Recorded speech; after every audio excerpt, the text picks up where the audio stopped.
गोटे नुआ रंग पवन चक्र बनाई जहाँकि पवन हेल्ले साउंड देखते के साउंड गोटे टपलीटा बनाई आज फास्ट बनाई एत बड़ गाई षंड गोरु बारहा कहीं भी प्राय पाखापाखि 500 मीटर दूर 500-800 मीटर दूर पाखापाखि 700-800 मीटर दूर जे बारहा षंड गाई गोरु आए यहाँ ग्यारंटी पूरा एत साउंड हो बहुत साउंड हो केवल यही षंड बारहा रात गाई गोरु भी कहीं पाख तड़ा आसे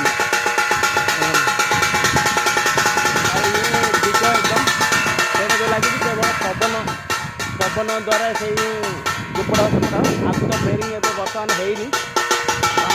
बाकी अच्छी ना पवन द्वारा से बुला बहुत साउंड होते साउंड हो कान भी टाणुची लगे ट्राई करूँ बनई